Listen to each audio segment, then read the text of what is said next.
नमस्कार। आज हम बात करेंगे उन स्टूडेंट्स, उन पेरेंट्स के लिए जो यूके, कनाडा और यूएस के लिए नहीं जाना चाहते या उनकी रिफ्यूज़ल्स आ चुकी हैं।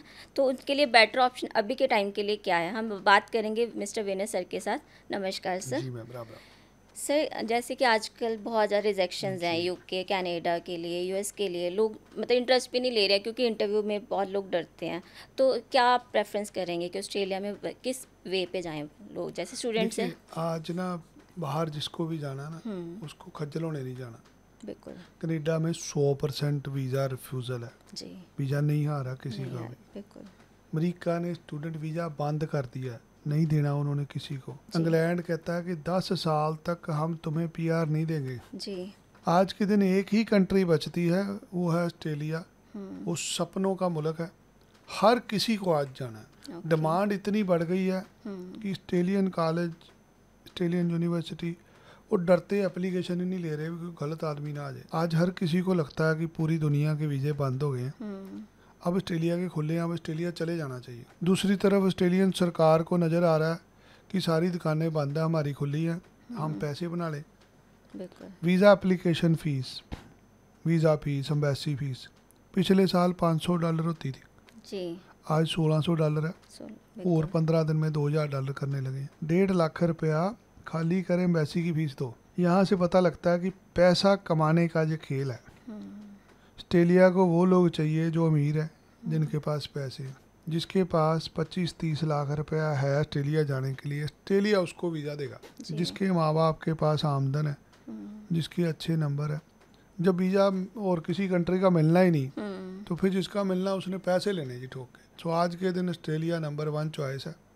जिसको भी जाना है उसको प्रॉब्लम हो रही, समस्याएं आ रही है लोगों को बहुत सारी। ज़्यादा। जी। हम एक एक करके समस्या सॉल्व करते हैं रोज लोगों की। सारी बिल्कुल। फाइलें नहीं हम ले पाते। हम्म। जैसे 2024 तक की फाइल हम लोग ले रहे थे जी। जुलाई इनटेक के लिए, हम्म। अभी जुलाई इनटेक ख़त्म हो गया, अब 2025 वाली फाइल को इनवाइट कर रहे ओके। हैं। ऐसी बहुत सारी समस्याएं हैं लोगों को। सर, कनाडा में जैसे लोग जाते हैं उनको जी, काम नहीं मिल रहा, पर ऑस्ट्रेलिया में अभी तक ऐसी कोई प्रॉब्लम हमें सुनने को भी नहीं मिली है। मैंने 2008 में काम शुरू किया था, 17 साल हो गए। आज तक एक बच्चे ने आके मुझे ये नहीं बोला सर मुझे कहाँ काम नहीं मिला। शुरू से ही काम है वहाँ पे, काम ही काम है। वो लेते ही नहीं ज़्यादा बच्चे, वो क्रीम क्रीम लेते हैं। उस बंदे को लेते हैं जो इंग्लिश अच्छी बोल लेता है। जिसको इंग्लिश बोलनी आती है उसको काम मिल जाना। कनाडा ने अनपढ़ बंदों को बड़े वीज़े दे दिए, विजिटर वीज़े दे दिए, रिफ्यूजी बन गए जाके लोग। अब वो कनाडा के अंदर काम ही नहीं कर पा रहे क्योंकि उनको इंग्लिश नहीं आती। बिल्कुल। ऑस्ट्रेलिया में ऐसा कुछ है ही नहीं। जैसे स्टूडेंट्स हैं सर, जी। अभी जैसे जो चले गए हैं, जाना चाह रहे हैं, तो उनको हम क्या मतलब ऐसा गाइड करें कि उनके मन में जैसे डर भी आ भी के, क्योंकि जो सिनेरियो है मार्केट में लोगों का डर काफ़ी है, बट उनको क्या चीज़ ऐसी है कि प्रोत्साहित कर सकते हैं हम? देखिए, डरना चाहिए भी, नहीं भी डरना चाहिए। क्योंकि जब किसी का ऑपरेशन होना होता है ना, जब डॉक्टर साहब बेहोश करते हैं ना, बंदे को डर लगता है बिल्कुल। कि पता नहीं दोबारा जा खुले कि ना खुले। नहीं, बिल्कुल। यहाँ पे पूरी ज़िंदगी का सवाल है। अगर अप्लाई कर दिया और ना लगा, दोबारा ज़िंदगी भर वीज़ा नहीं मिलना। इसलिए हर कोई अप्लाई करने से पहले डरता है। वो सोचता है मैं आईडीपी वालों से अप्लाई कर लूँ। वो हर रोज़ मशहूरी देखता है अलग अलग एजेंटों की कि मैं अप्लाई किससे करूं। मुझे रोज़ अक्सर लोग पूछते हैं, इंटरव्यू पे भी पूछते हैं, आपने भी कई बार पूछा सर अप्लाई कहाँ से करें। अगर मैंने अप्लाई करना होगा अपने बच्चे का, मैं कहाँ से अप्लाई करूँगा। बहुत सारे लोग वीडियो देख रहे हैं हमारे, अगर किसी ने अप्लाई करना होगा वो कहाँ से अप्लाई करेंगे। वो उस आदमी से अप्लाई करेंगे जिसने खुद अप्लाई करना है। मेरे पास जो कोई आदमी आता है, स्टूडेंट आता है, मैं उसको मिलता हूँ, मैं उसकी ऑफर लेटर अप्लाई करता हूँ, मैं उसकी फाइल बनाता हूँ, मैंने उसका अपने हाथों से वीज़ा लगवाना है। अब यहाँ पे क्या होता है, जहाँ से किसी ने आईलेट करी है, पीटी करी है, वो वहाँ पे फाइल दे देता है। वो गांव में इंस्टीट्यूट होता है, वो शहर में वो फाइल को बेच देता है आगे। फिर जैसे जैसे वो फाइल की खरीदो फरोख्त होती है, अब 3-4 बंदे बीच में पड़ जाते हैं। जितने ज़्यादा लोग आ जाते हैं उतने ही फाइल का बेड़ा गर्क हो जाता है। किसी को फंड के पैसे कमाने हैं, किसी को ऑफर लेटर के कमाने हैं, किसी को जीटी के कमाने हैं। वीज़ा ना लगा के भी 4-5 लाख रुपए का लोग नुकसान करा लेते हैं। फीसें भेज देती जाती हैं बाहर। अब जो फीस जाएगी वो डॉलर में जाएगी, वीज़ा नहीं लगा कट के आएगी। 2 लाख रुपया फीस में कट के आता है। अब बच्चा कहता जी मैंने तो अप्लाई करा था जी आईडीपी से, मैंने तो और कहीं से अप्लाई नहीं करा, मैं तो टॉप की एजेंसी पे गया था। जिस कारोबार का कोई मालिक नहीं होता वहाँ से कैसे अप्लाई कर लोगे आप सरकारी डिपार्टमेंट पे जाके कोई काम कराते हो कभी? आप सरकारी अस्पताल में इलाज कराते हो? आप सरकारी स्कूल में बच्चा पढ़ाते हो? नहीं पढ़ाते जी। आप वहाँ जाते हो जहाँ आपको मालिक मिलता है, जहाँ पे आप कंप्लेंट कर सको। आप किसी भी एजेंट के पास अप्लाई करो, वहाँ से अप्लाई करो जहाँ कोई एजेंट आपको मिल रहा है, जिसने आपकी फाइल खुद लगानी है, जिसने आपको उठा के बेच देना आगे किसी के हाथ में, आपका सौदा ही कर देना। फिर वहाँ तो आपको रहने का फ़ायदा ही नहीं ना। आप एजेंट से पूछो, सर मेरी फाइल आप अप्लाई करोगे कि आप मुझे बेच दोगे आगे? यहाँ पे स्टूडेंट को बेच दिया जाता है। ये मार्केट होती है एजेंटों की, इसे B2B कहते हैं जी। आपने बच्चा ऑस्ट्रेलिया भेजना है, आपने एजेंट को दिया, एजेंट ने आपसे कर लिया 10 लाख रुपए लूँगा, उसने 9 लाख में आगे बेच देना अपना लाख रुपए रख के। ऐसे करते करते करते करते हर आदमी ने 50-50 हज़ार लाख खाई जाना बीच में से। किसी को आपके वीज़े की टेंशन नहीं है, हर किसी को अपने पैसों की है। सो अप्लाई वहाँ करना चाहिए जहाँ कोई बंदा आपको समझा रहा है, उस कंपनी का ऑनर है जिसने वीज़े लगवाए हैं, जिसकी कोई हिस्ट्री है। ये दुकान हमने 2008 में खोली थी, आज 17 साल हो गए यही काम करते हैं, और कोई काम ही नहीं हमारा। हम और कुछ नहीं करते, हम सिर्फ वीज़े लगवाते हैं। सबके नहीं लगते, बहुत सारे लोगों के लग जाते हैं। ऐसा आदमी ढूंढना चाहिए जो समय हो गया, जिसको पढ़ाना है, जिसको काम करना आता है, जिसको आप पकड़ सकते हो कल को। सर जैसे कि लोग आते हैं हमारे पास भी, हम भी रिफ्यूज़ल्स वाले केस देखते हैं, वो लोग जैसे एजेंट से जिनसे भी करवाते हैं वो अलग अलग डॉक्यूमेंट्स लगा देते हैं। इससे तो उनका मतलब फ्यूचर के, ऑस्ट्रेलिया तो छोड़ो किसी और कंट्री के लिए भी ख़राब हो जाता है। तो उनको देखो, हर किसी को बच्चे का मोटिव नहीं है ना। एक एजेंट क्या होता है? एक एजेंट काम करता है पैसे कमाने के लिए। बिल्कुल। बच्चा गया करे ले आओ 10,000 रुपया, उसने शाम को 10,000 रुपया घर लेके जाना अपने। उसको आपके बच्चे की पेन की कोई वैल्यू नहीं है उसके लिए। हम काम करते हैं फ्यूचर के लिए। आज जो हमें फाइल देता है, हमें पता है 5 साल बाद इसका क्या बनना। हमारे लिए हर एक एप्लीकेशन वीज़ा होती है, जब तक हमें वीज़ा ना नज़र आए हम पकड़ते नहीं। अब हर एजेंट का अपना अपना तरीका है। कोई बंदा मांस मीट मछली खा लेता है, कोई नहीं खाता। किसी को अपने बच्चों को सब्जी से, वैष्णव भोजन से पालना है। ऐसे अलग अलग तरह के एजेंट होते हैं। ये आपने देखना है कि आपने वेजिटेरियन रहना है, आपने नॉन वेजिटेरियन रहना। कुछ लोग कर्म करते हैं, कुछ कुकर्म करते हैं। जो लोग फंड शो कराते हैं, नकली गैप कराते हैं, वो बेड़ा गर्क कर देते हैं आगे के लिए भी। जी। आपने नकली फंड शो कर दिए, नकली गैप लगा दिया, कुछ भी दे दिया फाइल में, आपका वीज़ा नहीं लगा ना, आपका बैन लगना है। बैन लगना, बिल्कुल। एम्बेसी में क्या होता है, हमारे पास अप्लाई करोगे क्या होगा, 2 रास्ते हैं, या वीज़ा लगेगा या नहीं लगेगा। नहीं लगेगा। वहाँ पर वीज़ा लगेगा तो भी समस्या है, नहीं लगा तो भी समस्या है। बिल्कुल। अगर लग गया तो वापस भेज देंगे, अगर नहीं लगा तो बैन लगेगा। बैन लगेगा। तो आप क्रिमिनल बना रहे हो अपने बच्चे को जब आप उसके फंड शो करा देते हो। 17-18 साल का बच्चा होता है जिसने ऑस्ट्रेलिया जाना था, उस 18 साल के बच्चे ने ज़िंदगी में झूठ नहीं हमसे बोला होता, उसने किसी के चपेट नहीं मारी होती जी। आप उसके ऊपर क्रिमिनल का टैग लगा देते हो। सारी ज़िंदगी उसको ये पता होगा, बाहर चला भी गया ना, उसको 10 साल बाद भी एम्बेसी वाले वहाँ से वापस भेज सकते हैं कि यार बेटा तू जब आया था ना, तेरी फाइल में नकली कागज लगे थे। हमारा क्या उद्देश्य है, अगर हम किसी का काम बना नहीं सकते उसको ख़राब ना करें। मैं कह रहा हूँ हमारे से भी रिफ्यूज़ल होती है, हमारी रिफ्यूज़ल आती है ना, बंदा दोबारा अप्लाई करने लायक होता है। हमारी रिफ्यूज़ल नकली कागज़ पे नहीं आती जी। जब नकली कागज़ पे रिफ्यूज़ल आएगी इंसान की सारी ज़िंदगी ख़राब हो जाएगी। 4-5 दिन पुरानी बात है। हाँ जी। एक बंदा ऑस्ट्रेलिया गया था 8 साल पहले, लुधियाने का बंदा था। 8 साल पहले एक बच्चा ऑस्ट्रेलिया गया, उसने मेहनत करी, मजदूरी करी, PR ले ली, PR हो गया बंदा। अब वो शादी करने इंडिया आया, शादी करा ली उसने, गज बज के शादी होगी। वो वापस जाने लगा, उसको दिल्ली एयरपोर्ट से वापस भेज दिया। आपकी PR ऑस्ट्रेलियन गवर्नमेंट ने कैंसिल कर दी। क्यों सर? क्योंकि जब वो गया था 8 साल पहले स्टडी वीज़ा पे तो नकली कागज लगा गया था। अब बताओ उसमें बच्चे का क्या कसूर है। 8 साल पहले नकली फंड से गया हुआ बच्चा, अब ऑस्ट्रेलियन गवर्नमेंट ने उसकी PR कैंसिल कर दी। अब इसको क्या बोलोगे, कर्म है ना जी। गलत कर्म करके जाएंगे तो गुनहगार तो आप ही होंगे। अब 8 साल पुराने वाला एजेंट ही नहीं है, वो खुद ही बाहर चला गया, अब पकड़ोगे किसको? जिंदगी आपकी खराब होती है। वीज़ा एक स्टूडेंट का रिफ्यूज़ होता है, एजेंट का कभी नहीं रिफ्यूज़ होता। जो भी अप्लाई करता है ना हमारे से, हम पहले बताते हैं बेटा आपका अगर रिफ्यूज़ल हो गया आपका नुकसान क्या होना है, लोग बताते ही नहीं पहले। ये तो डिपेंड करता है काम करने वाले पे, कराने वाले पे। आप मेरे से लेने क्या आ रहे हो, मैं आपको बेच के आ रहा हूँ, मैं झूठ नहीं बेच रहा आपको, मैं फ्रॉड नहीं बेच रहा, मैं ईमानदारी की काम कर रहा हूँ। अगर आपका काम हो गया मेरे पैसे तो मिलने हैं, अगर काम हुआ ही नहीं मेरे पैसे मिलने ही नहीं। लोगों को पैसे ऐसे ही मिल जाते हैं, बाकी हर किसी का अपना अपना तरीका होता है ये काम करने का। सर जैसे यूके हो गया या यूएस हो गया, इसमें अगर स्टूडेंट पे जा रहा है या विजिटर पे भी जा रहे हैं, उनके पीआर के ऑप्शंस कम होते हैं। बट ऑस्ट्रेलिया में अगर हम प्रॉपर वे में जा रहे हैं तो इतना इशू नहीं होता मेरे अकॉर्डिंग। आप क्या कहेंगे? ऑस्ट्रेलिया में जिस पढ़ाई में आप गए हैं, अगर आप वो पढ़ाई पास कर लेते हैं, अगर उस पढ़ाई में आप 2 साल 3 साल काम कर लेते हैं तो पीआर 100% होती है।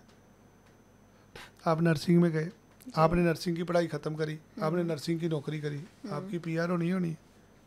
आप गए थे नर्सिंग में, आपने जाके वहाँ पे कुकरी का कोर्स ले लिया, अब आपने खराबी कर लिया ना। अब आप जितना मर्जी प्रूव करते रहो मैं जेन्युइन स्टूडेंट हूँ, आपने तो शुरुआत ही गलत कर ली। ये स्टूडेंट वीज़ा ना हक नहीं होता हमारा, हम लोग इसको हक समझ लेते हैं। हम तो पैसे दे के आए हैं, हमें तो पीआर होगी। किसी की पीआर नहीं होगी जो पीआर सोच के जा रहा। आप ये सोच के जाओ आपने अच्छी पढ़ाई पढ़नी है, फिर पीआर होगी। आप सोचते हो कि नहीं मैं तो बस पीआर हो ही लो, पीआर के लिए पहले पास होना पड़ेगा। 90% बच्चे ऑस्ट्रेलिया में फेल हो जाते हैं पहले सेमेस्टर में, पास ही नहीं होते, क्योंकि वो प्रेशर देखा ही नहीं होता।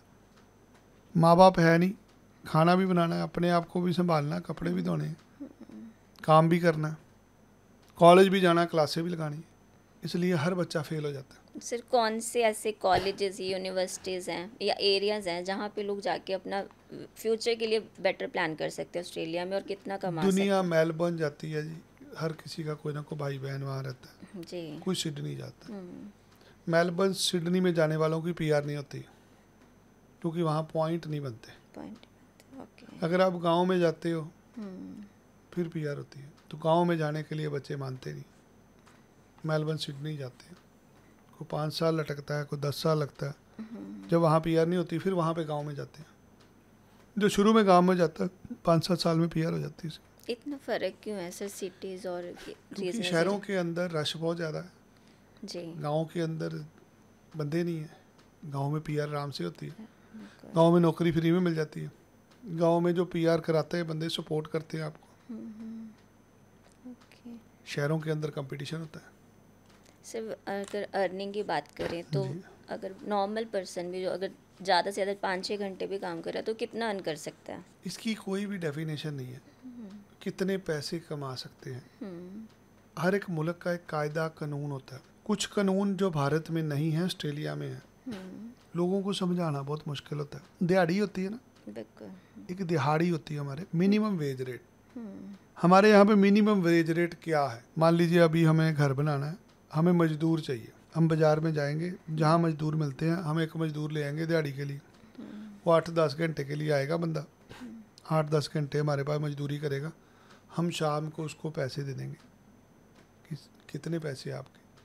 वो बोलेंगे जी हमारी 600 रुपये दिहाड़ी है।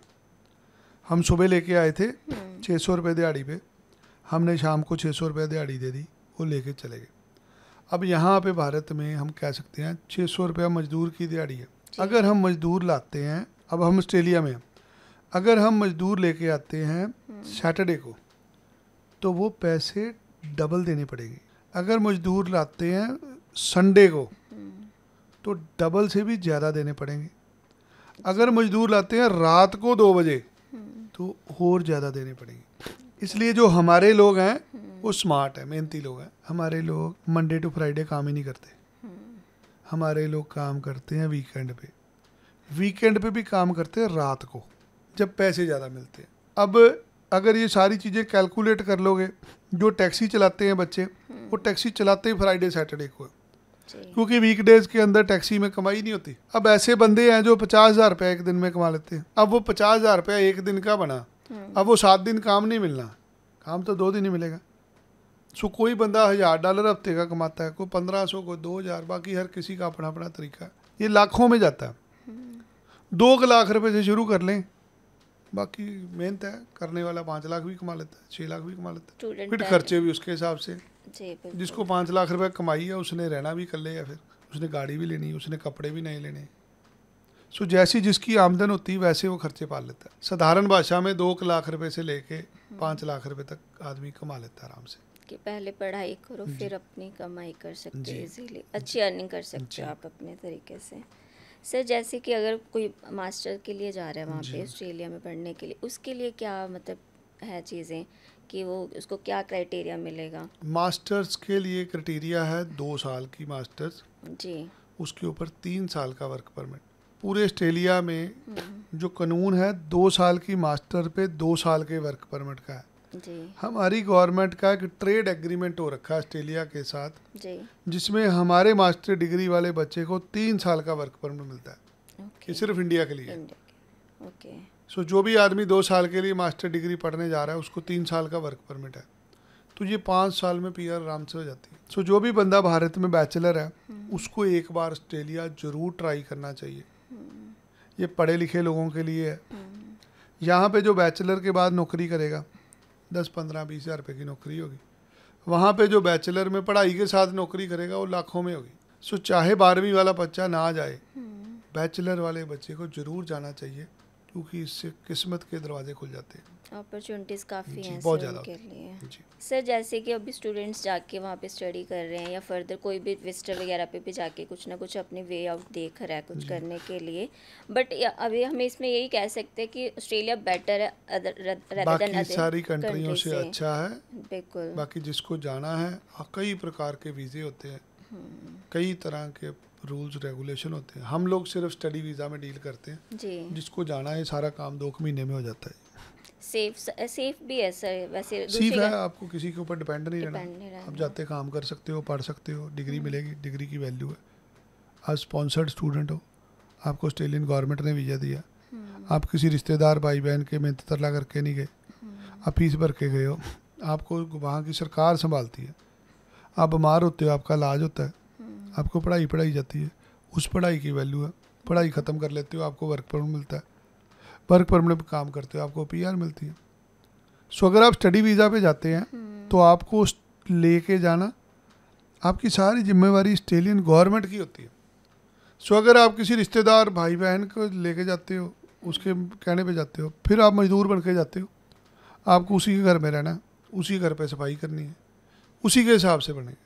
फिर वो आदमी, वो रिश्तेदार आपके लिए देवता होता है, जैसे जैसे वो देवता कहेगा आपको वैसे ही करना है। सो जितना ज़्यादा आदमी इंडिपेंडेंट रहेगा उतना अच्छा है। इंडिपेंडेंट वीज़ा होता है स्टडी वीज़ा, जिस पे काम करना अलाउड होता है। सर अभी जैसे कि अभी जो स्टूडेंट पीटी वगैरह या आईलेट्स करके आ रहे हैं हमारे पास, तो उनको हम जैसे कि अभी कह रहे हैं कि कुछ अपडेशंस और आने वाली हैं ऐसे, तो उनके लिए अभी उनको वेट करनी चाहिए, अप्लाई कर लेना चाहिए? 1 जुलाई के बाद और कठिन हो रहा है। जो भी बच्चा जाना चाहता है जी, ये लास्ट चांस है। इसके बाद कैपिंग शुरू हो रही है। अगले 4 साल के लिए नंबर को कैप किया जा रहा है। बहुत कम लोगों को मौका मिलेगा।